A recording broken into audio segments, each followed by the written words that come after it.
Sore hari ini masih ada berkaitan dengan bagaimana Rasulullah Muhammad SAW membangun peradaban manusia. Ini pembahasan yang kedua dan telah hadir Ustadz Ahmad Jufri Ubaid. Kita sapa dulu. Assalamualaikum Ustadz. Waalaikumsalam warahmatullahi wabarakatuh. Ya, kabar baik Ustadz sore hari ini? Alhamdulillah, sehat-sehat saja. Ya, sempat ini Ustadz nervous Ustadz karena pertemuan terakhir kalau yang di kajian ini Ustadz. Semoga bukan yang terakhir tapi Ustadz nggih. Insyaallah. Insyaallah. Nggih. Monggo silakan Ustadz bisa dilanjutkan part yang kedua Ustadz. Ya. Jamaah sekalian, mitra muslim rahimani rahimakumullah. Alhamdulillahilladzi wassalla rabbuna ala nabiyil mustafa habibina amma ba'du. Kita lanjutkan pembahasan bagaimana Rasulullah sallallahu alaihi wasallam membangun sebuah peradaban. Yang paling penting itu adalah Rasulullah itu sebelum terjun untuk ditugasi oleh Allah Subhanahu wa taala membangun sebuah peradaban, Rasulullah melakukan tahanut, dan ini adalah merupakan visi yang terbangun dalam benak Rasulullah sallallahu alaihi wasallam. Kala itu adalah Rasul itu adalah berpikir bagaimana menata kehidupan masyarakat yang carut marut itu. Beliau tersebut itu bertafakur di sebuah gua Hira itu. Para jamaah sekalian rahimakumullah, tujuannya itu adalah litukhrijan nasa minadh dhulumati ilan nur. Wahai Muhammad, engkau tersebut dengan Al-Quran nanti itu adalah bertugas bagaimana engkau mengajak keluar umat manusia minadh dhulumat, dari kegelapan-kegelapan ilan nur, kepada cahaya yang terang, kepada kehidupan yang penuh dengan kejelasan-kejelasan itu. Para jamaah sekalian rahimani wa rahimakumullah, maka kemudian menjadi susah orang tersebut itu di dalam menggapai kehidupan yang berhasil, manakala orang tersebut itu tidak memiliki visi. Maka memiliki visi ini harus. Maka kemudian orang yang tidak memiliki visi dalam hidupnya, maka orang itu termasuk MGJB, menungso gak jelas belas. Nah, para jamaah sekalian rahimakumullah, apa visi Rasulullah Muhammad sallallahu alaihi wasallam itu adalah bagaimana masyarakat yang dihadapi nanti menjadi khaira ummah, menjadi sebaik-baik umat. Nah, sebelum membahas ayat tentang khaira ummah, maka kemudian Rasulullah Muhammad sallallahu alaihi wasallam lantaran memiliki suatu visi yang besar bagaimana kemudian manusia yang dididik oleh Rasulullah sallallahu alaihi wasallam menjadi khaira ummah, maka kemudian ada tahapan-tahapan, ada planning-planning yang dilakukan oleh Rasulullah sallallahu alaihi wasallam. Tentunya Rasul ini adalah di bawah pengawasan Allah Subhanahu wa taala, di bawah bimbingan Allah Subhanahu wa taala. Kemarin kita sudah membahas yang pertama yang dilakukan oleh Rasul itu adalah yatslu alaihim ayati, membacakan kepada mereka ayat-ayat Allah.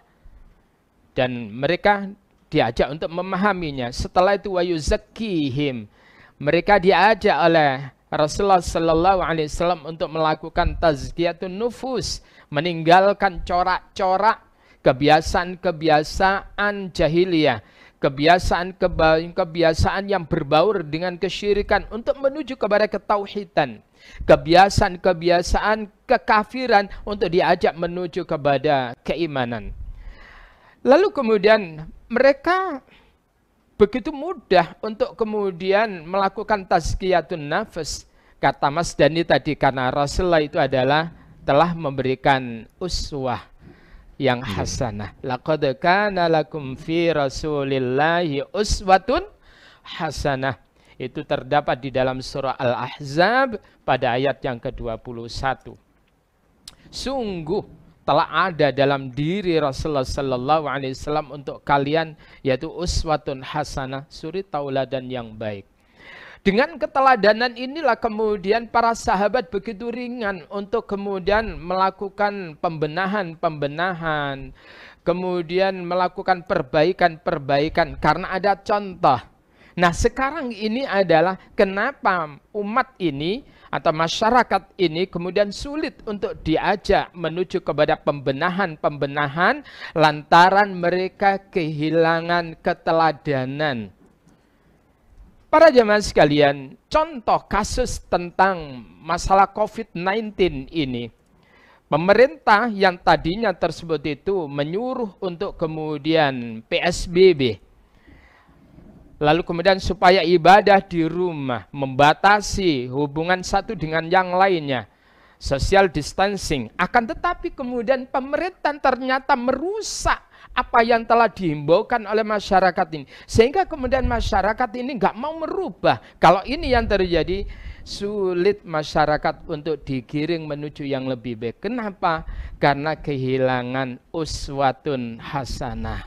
Nah, oleh karena itu, kalau sekiranya Indonesia ini kemudian ingin keluar dari segala keluar dari segala kegelapan-kegelapan, baik itu kegelapan ekonomi, kegelapan sosial, kegelapan politik, harus ada keteladanan terutama dari pimpinan pusat, dari presiden, dari orang-orang yang memiliki jabatan tinggi itu.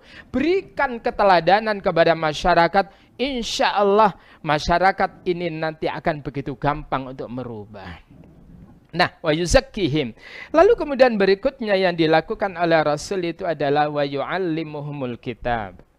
Rasul itu mengajarkan kepada mereka keilmuan tentang kitab Allah. Transfer knowledge juga transfer value. Tidak hanya sekedar transfer ilmu, tetapi kemudian transfer nilai. Ini loh terapan ilmu itu. Itu yang kemudian ditampilkan oleh Rasulullah sallallahu alaihi wasallam. Jadi kalau dibacakan ayat Allah, kulu washrabu wala tusrifu, makanlah, minumlah, jangan berlebih. Rasul telah menerapkan. Begitu indahnya orang yang menampilkan ayat ini. Maka kemudian para sahabat juga meniru apa yang dilakukan oleh Rasul. Karena Rasul tidak hanya sekedar penyeru yang hebat, tetapi Rasul itu adalah teladan yang hebat. Nah, ini yang kemudian harus dimunculkan sebagai bagian daripada masyarakat itu. Kita dihimbau oleh Allah Subhanahu wa taala, wal takum minkum ummatu yad'una ilal khair wa ya'muruna bil ma'ruf wa yanhauna 'anil munkar. Ya, hendaklah ada di antara kalian tersebut itu orang-orang yang menyeru kepada kebaikan, menyeru orang lain kepada kebaikan, kepada kema'rufan, wa yanhauna 'anil munkar, dan mencegah orang lain dari kemungkaran. Maka orang itu pun juga akan melihat ketika mereka itu adalah melakukan seruan di mimbar-mimbar, saudaraku, mari kita melakukan upaya yang terbaik. Sekarang ini kita berada di 10 terakhir pada bulan Ramadan. Hendaklah kita menghidupkan malam Ramadan dengan qiyamul lail, dengan tadarus Al-Quran, dengan tafakur, dengan iktikaf. Lalu kemudian mari kita perbanyak sedekah. Tetapi kemudian orang yang semacam ini nanti akan ditertawakan oleh umat ketika ternyata mereka nggak pernah muncul untuk iktikaf. Ternyata yang lebih banyak itu adalah bukan membaca Al-Quran, tapi membaca WA. Akan ditertawakan. Kenapa? Karena penyerunya tersebut itu adalah tidak memberikan keteladanan. Sehingga Allah itu murka sekali. Di dalam surah As-Saff pada ayat yang kedua itu dikatakan, ya ayyuhalladzina amanu lima taquluna ma la taf'alun. Wahai orang-orang beriman, kenapa kalian itu mengatakan sesuatu yang kalian tidak mengerjakan? Ayat yang ketiganya, kabura maqtan 'indallah an taqulu ma la taf'alun. Amat besar, kabura, amat sangat besar. Apanya maqtan? Kebencian, kemurkaan Allah itu. Indallah, di sisi Allah, an taqulu ma la taf'alun, jika kalian tersebut mengatakan hal-hal yang tidak kalian kerjakan. Misalkan Mas Dhani ini menyuruh menikah itu adalah indah, menikah itu adalah untuk menggapai kebahagiaan yang luar biasa. Tetapi Mas Dhani ternyata gak berani untuk kemudian menikah. Wah, itu kemudian mendapatkan ancaman ini. Masya Allah. Orang lain nikah nikah itu ibadah yang paling enak, nikmat sekali, tetapi gak berani menikah. Lah itu jangan sampai. Jadi perlu keteladanan. Yang berikutnya adalah wal hikmah. Rasul setelah kemudian mengajarkan kitab semuanya, tak ada satupun ayat yang disembunyikan. Yang berikutnya wal hikmah. Rasul itu adalah mengajarkan hikmah. Apa itu hikmah? Ada mengatakan itu adalah al-hikmah, itu adalah al-hadis as-sunnah. Nah, para jemaah sekalian rahimakumullah, tentunya untuk bagaimana melaksanakan sholat yang benar. Dalam Al-Quran tidak ada kaifiyah yang telah diterangkan. Hanya wa aqimus shalah wa atuz zakah. Ya, innas salata tanha 'anil fahsya'i wal munkar. Innas salata kanat 'alal mu'minina kitaban mauquta. Ya. Lalu kemudian berapa rakaatnya? Tidak diterangkan. Nah, suatu ketika adalah Rasulullah Muhammad sallallahu alaihi wasallam itu pernah dibikin lupa, dan ini sekaligus teladan. Beliau itu adalah salat asar. Ketika salat asar lalu kemudian beliau itu melakukan 2 rakaat. 2 rakaat salam. Padahal beliau tidak kemana-mana, di Masjid Nabawi. Dan kemudian diikuti para sahabat ternama. Ada Abu Bakar, ada Umar, itu komplit itu. Jadi paket komplit itu. Lalu kemudian tidak ada satupun yang mengingatkan. Bahkan Abu Bakar, Umar itu adalah segan mau mengingatkan. Lalu kemudian apa? Setelah Rasul salam maju, diterangkan di hadis itu beliau maju berada di tiang yang terbikin dari pohon kurma itu. Lalu kemudian ada seorang laki-laki yang disebut Dzul-Yadain. Dzul-Yadain itu kemudian bertanya kepada Rasul, ya Rasul, apakah salat tadi itu dikosor ya Rasul? Maka kemudian Rasul mengatakan, lam aksur, aku tidak mengkosor salatnya. Apakah engkau tadi itu lupa ya Rasul? Lah, lam ansa, aku tidak lupa. Tapi engkau tadi itu sholat 2 rakaat loh ya Rasul. Maka kemudian Rasul kala itu adalah tidak langsung mengatakan aku ini Rasul. Tidak demikian. Tetapi kemudian Rasul itu melakukan tabayyun kepada jamaah. Apakah benar yang dikatakan oleh Dzul-Yadain? Fa'auma'u, maka mereka mengangguk pertanda apa yang dilakukan oleh Dzul-Yadain. Dikatakan Dzul-Yadain itu adalah benar. Itu Rasul itu menghargai itu. Ya. Lalu kemudian apa? Rasulullah sallallahu alaihi wasallam berbalik menuju ke kiblat dan kemudian diikuti oleh para sahabat melanjutkan 2 rakaat berikutnya, menambahi 2 rakaat berikutnya. Setelah itu sebelum salam beliau tersebut itu sujud sahwi. Nah, kalau sekiranya Rasul itu tidak pernah dibikin lupa, sedang kita ini gampang lupa, bagaimana? Ya, coba siapa di antara para jamaah sekalian yang tidak pernah lupa waktu sholat? Ini 2 rakaat apa 3 rakaat ya? Siapa kira-kira? Seumur-umur sholatnya tidak pernah lupa. Ya, jadi sekali lagi tidak ada.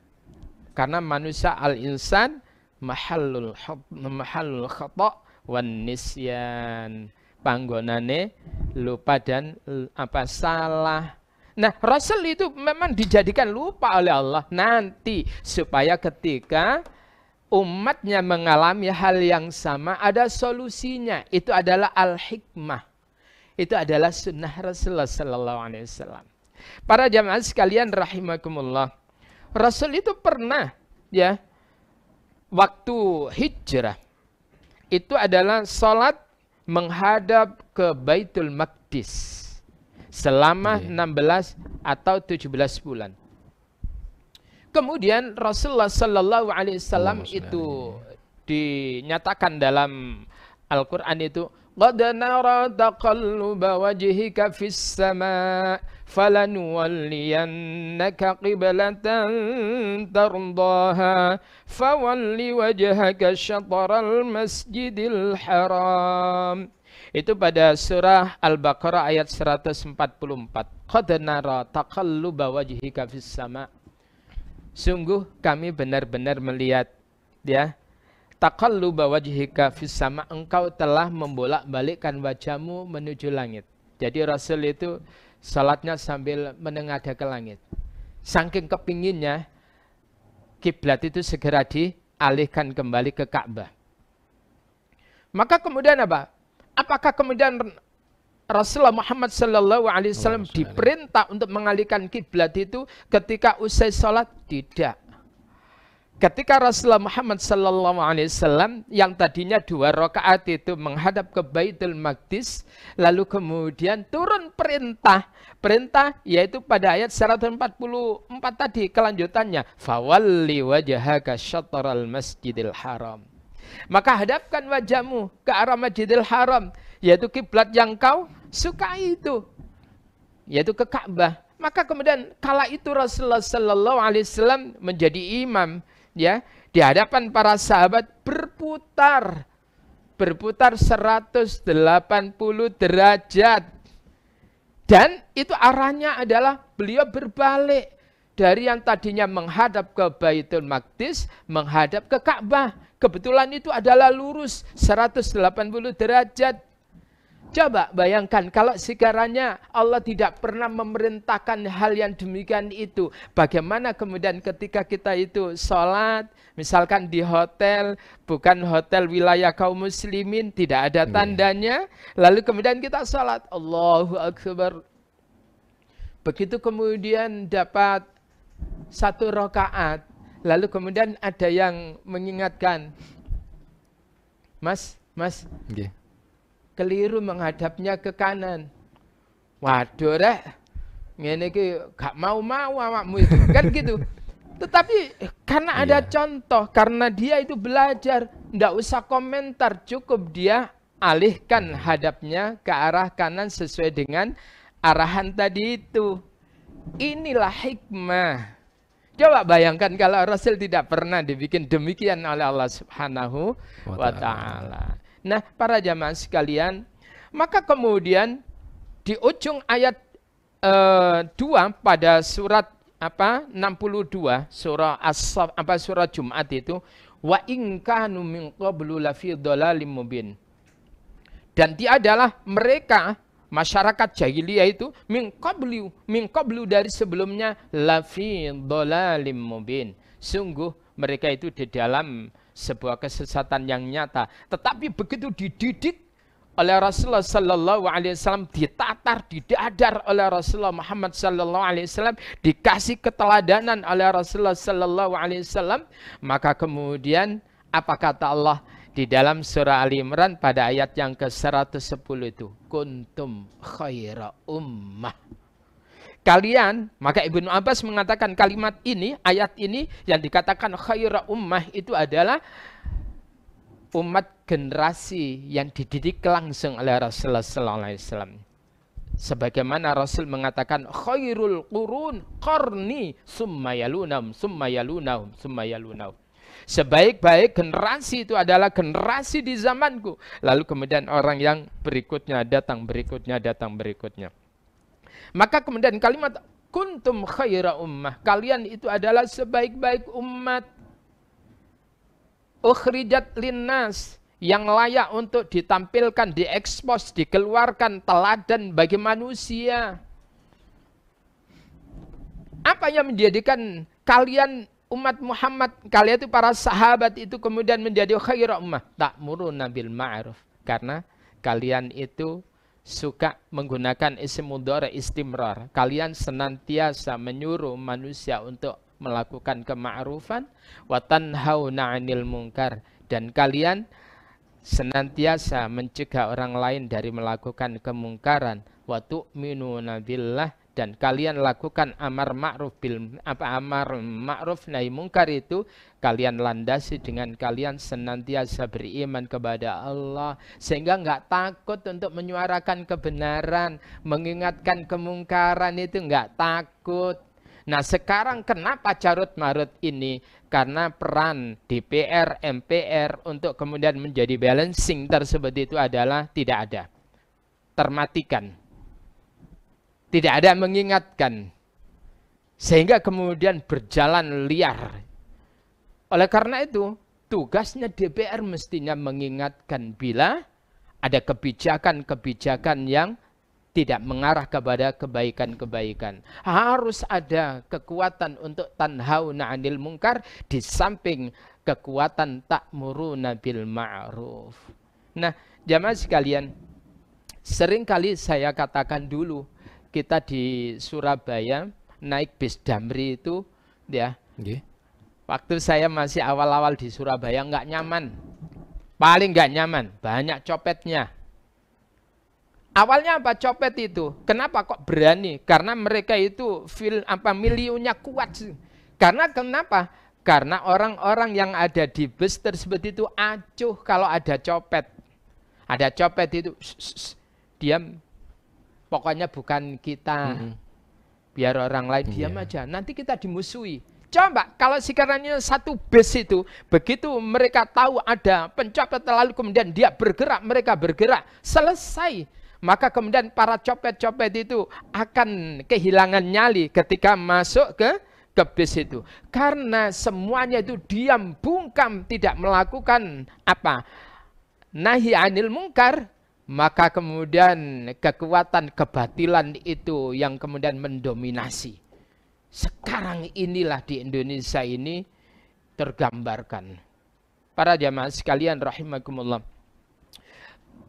Ayat ini itu ada gambaran dari Rasulullah Muhammad SAW yang luar biasa. Jadi orang hidup di dunia ini diibaratkan oleh Rasul bagaikan mereka berada dalam sebuah kapal yang besar. Kapal yang besar. Kapal yang besar, lalu kemudian mereka berebut istahamu. Ya, mereka itu berebut untuk kemudian menempati sebuah tempat yang ada di kapal besar. Sehingga ada yang berada di dek atas, ada yang di dek bawah. Mereka yang memiliki kekuatan secara baik itu kekuatan fisiknya atau finansialnya, mereka berada di dek atas. Mereka yang kemudian tidak memiliki kekuatan finansial, terima di dek bawah. Lalu kemudian kalau yang di atas, misalkan Mas Dani ada di atas itu, mau minum, mau makan, tinggal klik telepon datang. Pengantarnya, hai Bapak, hai Mas. Ya, Mas Dani cuma hai juga, bingung itu juga. Ya. Lalu kemudian apa? Bagi orang yang ada di dek bawah, mau minum, mau teriak kayak apapun tidak bisa datang air minum itu. Harus dia naik tangga, dek, dek, dek, dek, dek. Lalu kemudian dia berpikir, ya Allah, saya naik turun mengganggu orang di sekitarnya. Ngapain saya harus naik? Toh di balik kapal ini ada kilauan air yang luar biasa di air laut itu. Kenapa saya tidak melubangi aja? Artinya apa? Mengambil jalan pintas. Rasul menggambarkan, kalau sekiranya ada orang yang berupaya melubangi kapal itu, tidak ada pihak-pihak yang kemudian mencegahnya, maka yang tenggelam bukan saja yang melubangi kapal, tapi seluruh isi kapal, sak nakodanya itu akan tenggelam. Kalau sekiranya ketika ada orang yang berupaya melubangi kapal itu, kemudian ada pihak yang kemudian nahi anil mungkar, mencegah dari bahaya kemudaratan ini, kemungkaran ini, maka yang selamat tidak hanya sekedar yang mencegah, tapi seluruh isi kapal. Artinya masyarakat, kaum muslimin dimanapun Anda berada, kalau sekiranya ada teman-teman FPI melakukan gerakan yaitu nahi anil mungkar, jangan tertipu dengan apa yang disyutingkan, dizoomkan itu. Mereka itu menzoomnya itu adalah ketika terjadi suatu benturan. Tetapi mereka itu sebetulnya melakukan gerakan-gerakan yang bagus, halus, didekati, diberitahu. Lalu kemudian setelah diberitahu baik-baik, lalu kemudian mereka tersebut itu melawan. Ketika itulah kemudian teman-teman LPI itu adalah melakukan langkah untuk itu. Tetapi masyarakat hanya ditampilkan, diperlihatkan FPI itu garang, FPI itu adalah kasar. Kita beruntung di Indonesia itu masih ada gerakan FPI itu. Di samping kemudian apa? Teman-teman, kawan-kawan di Muhammadiyah itu melakukan gerakan yang smooth, ya. Itu kemudian langsung sekarang ini bagaimana di dalam COVID-19 itu menggelontorkan miliatan itu yang digelontorkan untuk menangani COVID-19 ini. Dan yang luar biasa, keputusan dari pusat sampai bawah itu satu komandonya. Sekali tidak kemudian membuka masjid, tidak membuka masjid. Jadi apapun. Para jamaah sekalian, kita butuh yang semacam ini. Kalau negara ini ingin baik, jangan anti kritik. Kalau negara ini kemudian ingin tuntas COVID-19-nya, maka sekali lagi perhatikan himbauan-himbauan, terutama teman-teman dokter itu. Teman-teman dokter itu menangis, tenaganya habis. Mereka itu kehilangan kecerahan, keceriaan di dalam menyambut Ramadan. Karena mereka tersebut itu berhadapan dengan korban-korban yang terus bergelimpangan. Ini dikarenakan apa? Masya Allah, pemerintah yang tadinya sudah mengatakan PSBB agak melegakan, ternyata melonggarkan kembali. Wah ini, sehingga kemudian kita doakan teman-teman medis itu kemudian tidak putus asa. Kita doakan mereka dijaga oleh Allah kesehatannya, amin. Sehingga kemudian mereka bisa membantu saudara-saudara kita yang terpapar COVID-19 ini. Kalaupun sekiranya teman-teman tim medis itu terpapar juga, mudah-mudahan Allah memberikan kesembuhan. Allahumma adzibil ba'sa ya Allah. Ishfi mardana wa mardal muslimin. La shifaa illa shifa'uk. Shifa' la yughadiru saqama. Kembali lagi. Sekali lagi, Rasulullah Sallallahu Alaihi Wasallam itu adalah mampu mengeluarkan umat manusia dari kegelapan menuju kepada cahaya yang terang. Sehingga apa yang menarik, Rasul itu menjadikan Al-Quran, menjadikan Islam sebagai sibaghah. Apa itu sibaghah? Sibaghah itu adalah pewarna. Sibghatallah, kata Allah di dalam surat yang kedua Al-Baqarah ayat 138. Kalau ayat 183 ya ayyuhalladzina amanu kutiba alaikumusiyam, tapi kalau ayat 138 kebalikannya itu adalah sibghatallah wa man ahsanu minallahi sibghah wa nahnu lahu 'abidun. Sibghatallah ada mengatakan celupan Allah, pewarna Allah, agama Allah. Waman ahsanu minallahi sibghah. Apakah ada orang yang lebih baik celupannya, pewarnanya dibanding celupan atau pewarna agama dari Allah Subhanahu wa taala? Tentunya tidak ada. Wa nahnu lahu 'abidun, dan kami kepada Allah adalah 'abidun, orang-orang yang beribadah. Para sahabat menjadi baik, menjadi khairah ummah itu adalah karena mereka telah tersibghah, telah terwarnai oleh Al-Quran yang dididik langsung, yang diajarkan langsung oleh Rasulullah Sallallahu Alaihi Wasallam. Mereka menjadi orang yang luar biasa dan kemudian dikagumi dunia. Tidak hanya sekedar orang-orang kekuatan kecil Romawi kala itu. Itu adalah mereka keder di dalam menghadapi umat yang telah dididik oleh Rasul. Karena mereka telah tersibghah dengan sibghatallah. Telah terwarnai dengan warna agama dari Allah. Terwarnai Al-Quran, terwarnai Islam. Jadi Al-Islam sibghah, ya. Al-Quran sibghah. Oleh karena itu, seberapa jauh Islam itu mewarnai dalam kehidupan kita. Seberapa jauh Al-Quran itu mewarnai dalam kehidupan kita.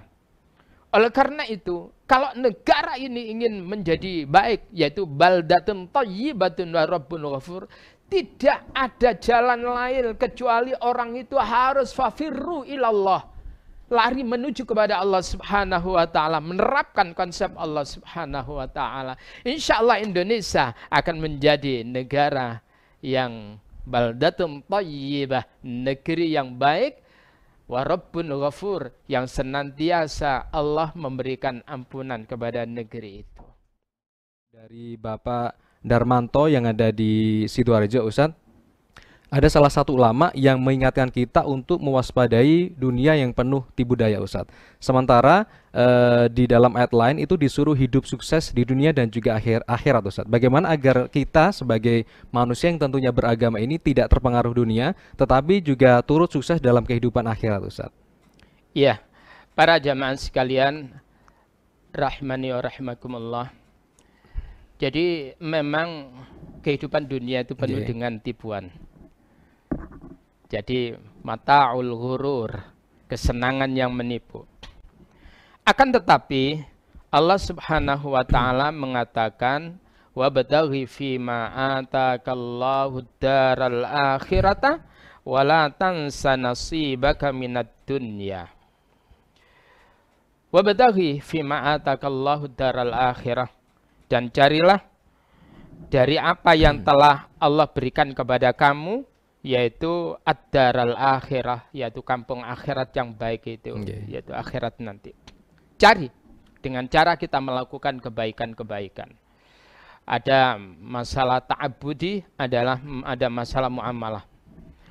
Para jamaah sekalian, carilah apa saja yang menuju kepada kehidupan akhirat yang baik. Dalam doa kita, Rabbana atina fid dunya hasanah wa fil akhirati hasanah. Bagaimana menempuh akhirat yang hasan itu, cari itu. Tentunya dengan ilmu, tidak bisa dengan perasaan. Beribadah, sholat itu dengan ilmu. Sholat tidak bisa dengan perasaan. Kalau sholat dengan perasaan itu bahaya. Aku ini habis sholat tidur malam luar biasa. Masa sholat subuh 2 rakaat? Saya seger begini, ini kan tidak bisa itu. Tetapi ibadah itu adalah dengan dalil, dengan contoh. Wabtaghi fima atakallahu daral akhirah wala tansa nasibaka minad dunya. Tetapi jangan kamu melupakan bagianmu akan kehidupan dunia. Para jamaah sekalian rahimakumullah. Tetapi kemudian di ujung ayat itu wa ahsin kama ahsanallahu ilaik, dan berbuat yang terbaiklah kamu sebagaimana Allah telah berbuat yang terbaik kepada kamu. Artinya adalah ketika kita tersebut itu meniti kampung akhirat, maka sekali lagi berbuat ihsanlah kamu. Kalaupun ibadah itu yang total, tidak hitung-hitungan, sebagaimana Allah enggak hitung-hitungan dengan kamu. Kalau kita hitung-hitungan, kamu enggak baca Quran, masa baca Quran lagi? Tadi baca Quran, masa sekarang baca Quran? Itu artinya orang itu hitung-hitungan. Padahal Allah itu enggak pernah hitung-hitungan dengan kita. Jangan sekali-kali kita hitung-hitungan dengan Allah. Kalau kita hitung-hitungan, Allah akan memberikan perhitungan kepada kita. Bahaya itu. Nah, para jamaah sekalian rahimakumullah. Begitu juga dalam masalah akhirat itu harus dengan ihsan. Jangan kemudian kita tersebut itu memisahkan antara dunia dengan agama. Urusan dunia jangan dipisahkan dengan urusan akhirat. Itu yang menjadikan orang tersebut itu menjadi apa? Gak karu-karuan. Sehingga waya kerja gak usah ngurus akhirat. Sehingga mereka itu korupsi. Nah, kenapa? Rasulullah Muhammad SAW itu menampilkan bagaimana sosok Abdurrahman bin Auf. Bagaimana sosok Abu Bakar As-Siddiq, bagaimana sosok Utsman bin Affan, bagaimana sosok Umar bin Khattab, bagaimana sosok sahabat yang lainnya. Mereka itu adalah orang yang sukses urusan dunia, tapi mereka capai dengan cara yang diridhoi oleh Allah, cara kejujuran. Jadi nilai plus mereka itu adalah kesuksesan mereka itu tidak ngawur, tetapi dilandasi dengan kejujuran. Nah, sekarang ini kejujuran itu adalah barang langka. Orang jujur sekarang itu aneh. Kalau ada DPR yang jujur itu aneh. Kalau ada pemimpin yang jujur itu aneh. Nah, sehingga kemudian apa? Apa kata Nabi itu? Alaikum bisidqi fa inna sidqa yahdi ilal birri wa innal birra yahdi ilal jannah. tetaplah kamu pada sebuah kejujuran. Kejujuran itu akan mengantarkan lahirnya kebaikan-kebaikan. Dan kebaikan-kebaikan itu akan menghantarkan menuju kepada kondisi surga atau menuju surga nanti itu. Jadi para jamaah sekalian, iya. Jadi apa yang diserukan oleh ulama, hati-hati loh ya dengan dunia itu. Benar. Hendaklah kita ikat dengan iman. Ikat dengan iman. Jangan sampai tidak diikat dengan iman, nanti eman nantinya. Ya. Nah, jadi di samping apa kita tersebut itu sekarang Ramadan itu memiliki daya imunitas yang tinggi, juga harus ditingkatkan daya imanitas kita. Nah, para jamaah sekalian rahimakumullah, iya, dunia itu bagi orang yang beriman itu tidak ditaruh di hati, tetapi di tangannya, di dalam genggaman tangannya. Nah, sebagaimana Abdurrahman bin Auf ketika hijrah, lalu kemudian beliau hendak membawa dinar dirhamnya menuju ke Yathrib atau Madinah sekarang, maka kemudian dicegat. Sekarang itu bahasa sekarang itu apa? Kena checkpoint, kena checkpoint itu. Mau kemana? Enak aja kamu mau pergi jauh meninggalkan kota Makam dengan membawa kekayaanmu. Tidak. Kamu boleh pergi, tetapi taruh di sini. Masalahnya dulu itu kan tidak ada apa? Tidak ada kartu apa itu?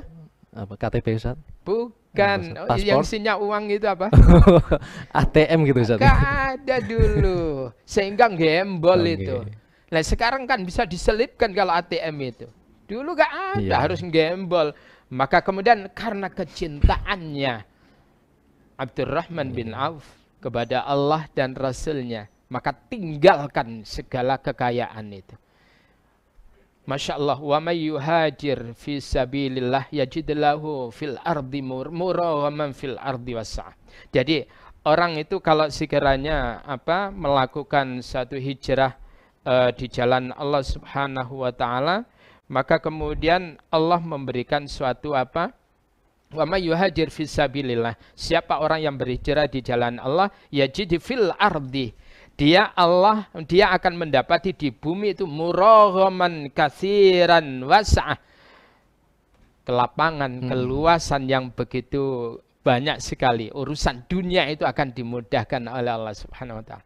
Lah nikah itu hijrah Mas Dani. Ya, ada kalimat utulubur rizqa bin nikah. Carilah rezeki itu dengan melalui pernikahan. Itu jangan takut.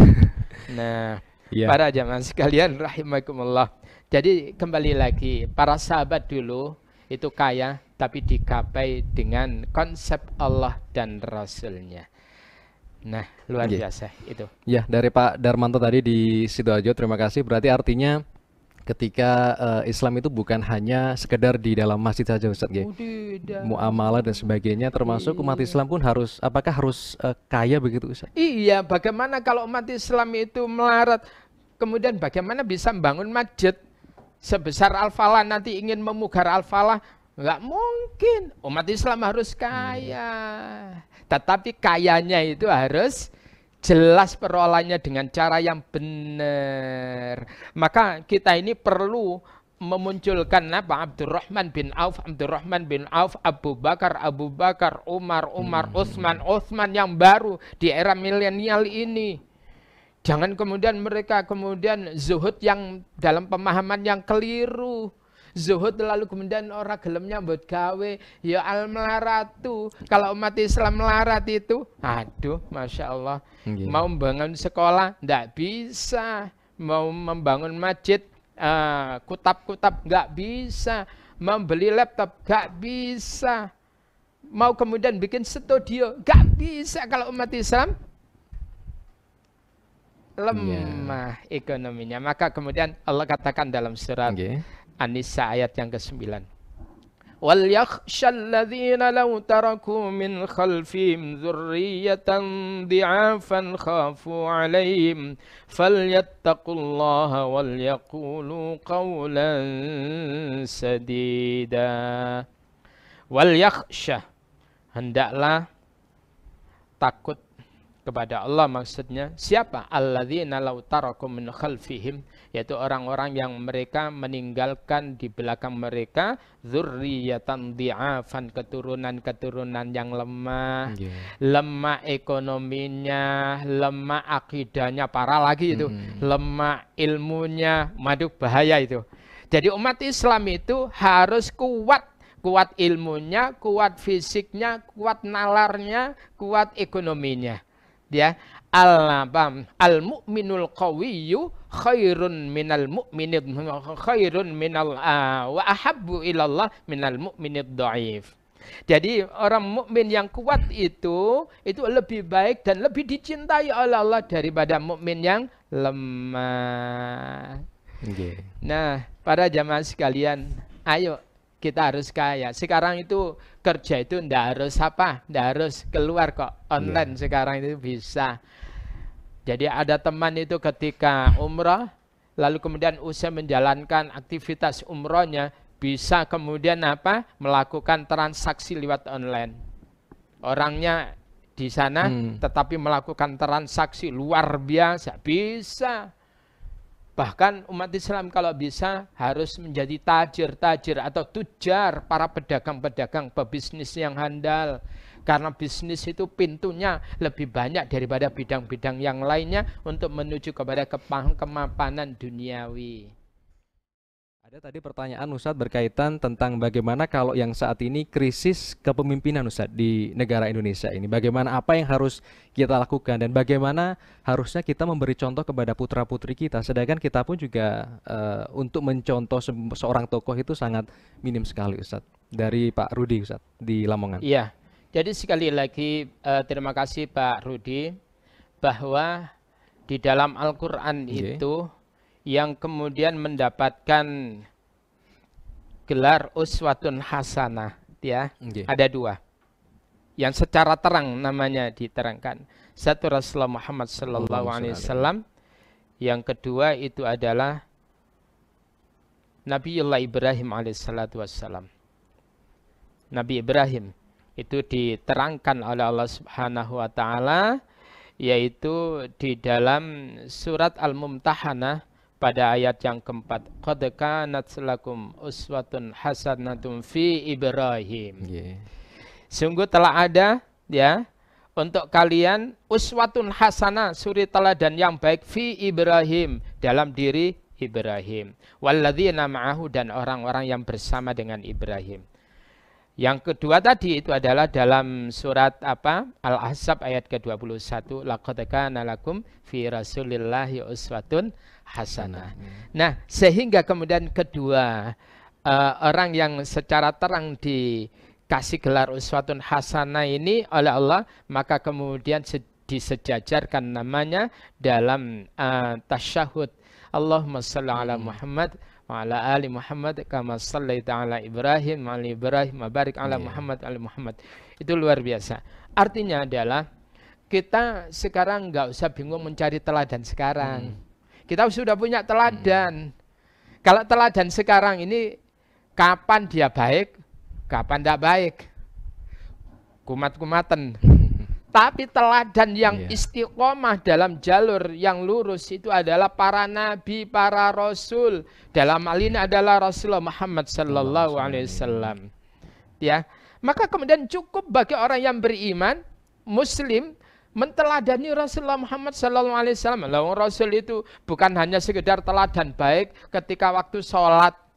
Bagaimana ketika membangun pasar. Nah, ini yang menarik. Ketika Rasulullah itu berada di Yathrib atau Madinah, dikatakan Madinah itu karena mereka itu masyarakat sudah teratur. Civil society, masyarakat yang berperadaban itu, karena mereka itu tersebut sudah tercerai dengan nilai-nilai Islam. Maka kemudian kala itu pasar yang ada di Madinah dikuasai oleh orang Yahudi, di mana mereka itu cara transaksinya itu adalah penuh dengan gharar, tipuan.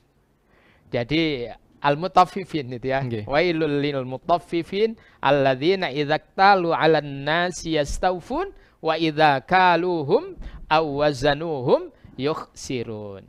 Jadi celaka bagi orang yang curang dalam masalah timbangan itu. Siapa itu? Alladzina idza qtalu 'alan nasi yastawfun. Jadi kalau mereka itu kulaan, inginnya ditambahi, disempurnakan timbangannya, takarannya. Kalau bisa ditambahi. Tapi kalau sekiranya wa idza kaluhum aw wazanuhum yukhsirun. Tapi kalau mereka itu menakar, menimbang untuk orang lain, para pembeli, maka kemudian mereka merugikan, mengurangi. Nah, sekali lagi ayat-ayat dalam Al-Quran itu sudah menerangkan, dan Rasul itu kemudian bertanya kepada para sahabat ketika sahabat itu mengadu kepada Rasul. Ya Rasul, bagaimana kita ini akan bisa mengalahkan orang Yahudi di dalam berdagang? Emangnya orang Yahudi itu bagaimana kalau berdagang? Ya Rasul, kalau kemudian ada orang beli 1 kilo, katakan itu, atau 1 liter, itu dikurangi ya Rasul. Lah kamu bagaimana? Kalau ada orang beli 1 liter, ya tak kasih 1 liter. Kalau 1 kilo, 1 kilo. Lah itu apa?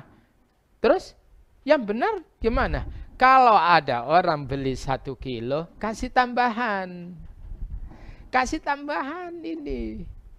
Nah, para jamaah sekalian, tambahan permen itu aja luar biasa itu.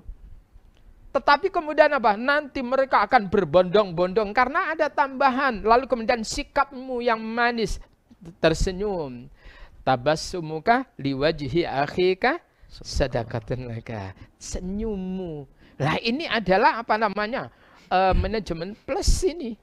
Sehingga kemudian apa? Ketika para sahabat dididik dengan demikian, jadi tidak curang sebagaimana pasar Yahudi, Rasul kala itu membangun pasar asasnya adalah as-sidq, yaitu kejujuran. Siapapun boleh buka lapak di situ, tapi harus jujur. Maka kemudian begitu kemudian mereka bikin bedak-bedak itu, kemudian, para pembeli itu seneng kalau membeli barang orang yang ada di pasar yang dibangun oleh Rasulullah ya, yang berbasis kejujuran itu. Kenapa? Mereka tidak sampai keblubuk, tidak sampai kena tipu. Barangnya itu speknya. Andai kan sekarang itu antara yang ditampilkan dalam Instagram itu adalah sesuai dengan, apalagi kalau lebih baik, ternyata barangnya lebih baik daripada tampilannya, itu luar biasa. Maka kemudian lama-kelamaan pasar yang dibangun oleh Rasul yang berasas kejujuran ini itu diminati banyak pembeli. Sehingga kemudian tidak ada lagi yang membeli di pasar orang Yahudi yang penuh dengan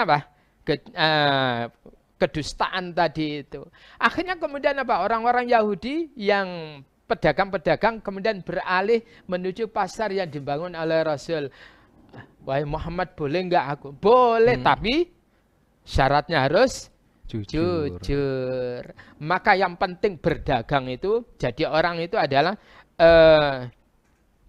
berdagang itu yang penting itu adalah apa? Jujur. Yang kita dapatkan itu halal, berasaskan jujur.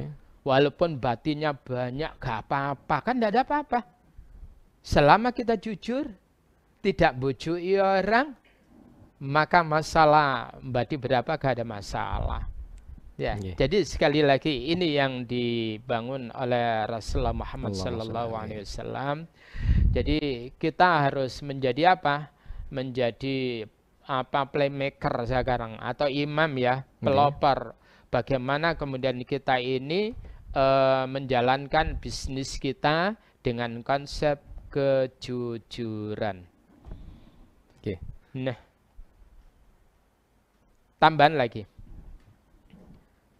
Kenapa para sahabat itu menjadi khairul ummah yang kemudian dilanjutkan tabi'in, lalu kemudian tabi'in sampai kemudian pada peradaban yang di zaman Abbasiyah, ya, Abbasiyah itu.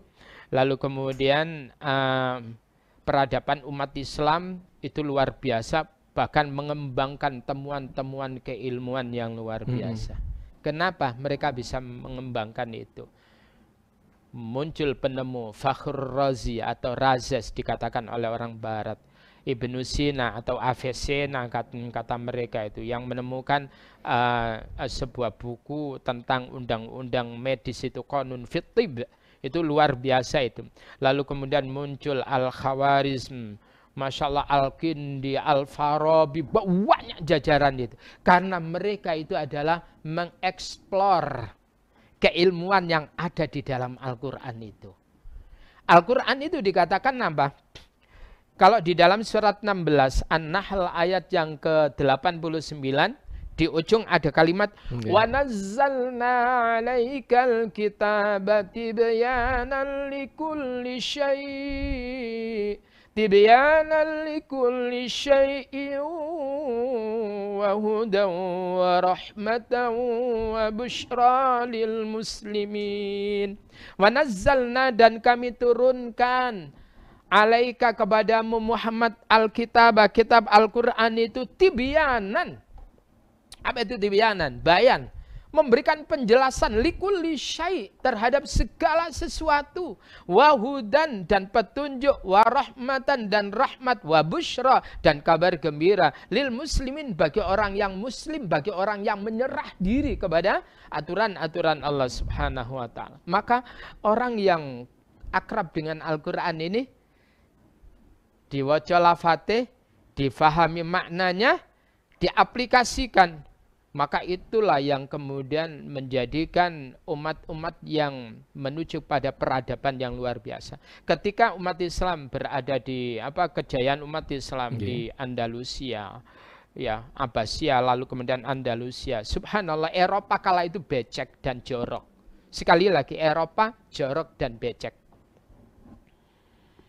Bahkan di zaman Romawi kala itu, ya, itu namanya tempat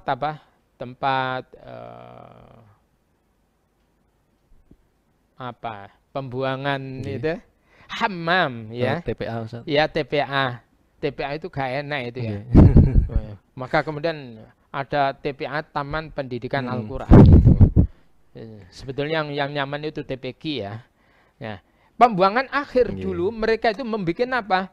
Ada ruangan, lalu kemudian ada lubang-lubang, kemudian duduk, mereka itu bisa melihat auratnya masing-masing antara satu dengan yang lainnya tanpa air. Bahasa orang Jawa atau orang Surabaya itu al-kepetu. Lalu kemudian disediakan kain. Kain ini gak ganti-ganti dan tidak dicuci. Itu kala itu. Tetapi umat Islam coba di zaman Rasulullah SAW kita diajari al-istinja'u. Istinja. Luar biasa, peradaban sudah bersih. Maka kemudian urusan cuci tangan jangan ditanya umat Islam, itu sudah biasa. Sehingga Rasul itu mengatakan, kalau kamu bangun tidur sebelum kumur, dahulu kan cuci tangan, karena kamu tidak tahu kemana tanganmu tersebut itu berjalan ketika kamu tidur. Maka cuci tangan. Umat Islam itu sudah di zaman Rasul sudah diajarkan tentang cuci tangan. Mungkin untuk menambah keberkahan sore hari ini ditutup dengan doa, Ustaz. Allahumma ya Allah, ya Rahman, ya Rahim, irhamna ya Allah. Allahumma ya Allah, ya Hayyu ya Qayyum, bi rahmatika nastaghith ya Allah. Allahumma ya Allah, inna na'udzubika minal baras wal jununi wal juzam wa min sayyi'il asqam. Amin. Allahumma ya Allah, anta rabban nas, anta rabbun nas ya Allah.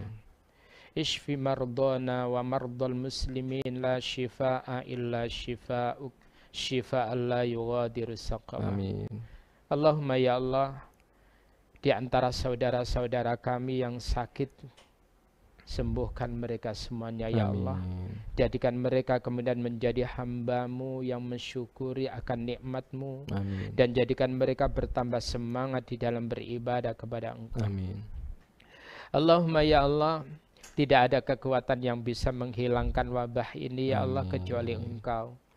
Engkau adalah yang punya kekuatan untuk berfirman kun fayakun ya Allah. Maka dengan kalimat itu ya Allah, dengan begitu mudah ya Allah, Kau angkat virus corona ini ya Allah dari bumi yang kami cintai ini ya Allah. Allahumma ya Allah, arinal haqqa haqqa warzuqna ittiba'ah wa arinal batila batila warzuqna jitinabah. Allahumma innaka afuwun tuhibbul afwa fa'fu anna. Allahumma innaka afuwun tuhibbul afwa fa'fu anna. Allahumma innaka afuwun tuhibbul afwa fa'fu anna. Ya Allah, sesungguhnya Engkau adalah zat yang maha memaafkan, Engkau suka sekali memaafkan. Fa'fu anna, maka maafkan kami ya Allah. Subhanakallahumma bihamdika nasyhadu an la ilaha illa anta nastaghfiruka wa natubu ilaik. Walhamdulillahi rabbil alamin. Demikian kurang lebihnya mohon maaf. Assalamualaikum warahmatullahi wabarakatuh.